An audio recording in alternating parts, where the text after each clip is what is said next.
বাঙালির আবেগ হলো আলু পোস্ত। আর এই আলু পোস্ত নিয়ে কিন্তু অনেক মতভেদ আছে। এটা সম্পূর্ণভাবে আমার স্টাইলে করা, তাই কোনোভাবে জাজ করতে যেও না। তবে এটুকু আশ্বাস দিতে পারি, খেতে কিন্তু দুর্দান্ত হয়েছিল।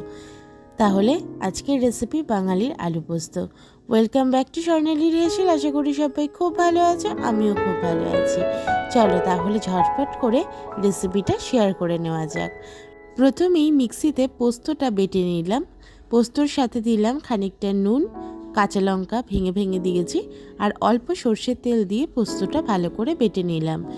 একটু পাতলা করে বেটেছি, বেশি টাইট করিনি। আর তারপরে আগে থেকেই কেটে রেখেছিলাম এরকম বক্স বক্স করে আলুগুলোকে। তারপরে সেই আলুগুলোকে প্যানের মধ্যে খানিকটা সর্ষের তেল গরম করে এপিট ওপিট হালকা লালচে করে ভেজে নিলাম। ভাজা হয়ে গেলে ওপর থেকে দিয়েছিলাম খানিকটা নুন আর দুটো চেরা কাঁচা লঙ্কা দিয়ে আরও একবার ভালো করে নাড়িয়ে চাড়িয়ে নিলাম। ওই যে বললাম না, অনেকে আছে সর্ষের তেলে কিন্তু খানিকটা কালো জিরেও ফোড়ন দেয়, আমি দিইনি। যাই হোক, এটা আমার স্টাইলে করা। তবে একবার তোমরা চেষ্টা করলে একবার এটা করে দেখতে পারো, খেতে কিন্তু মন্দ হয়েছিল না।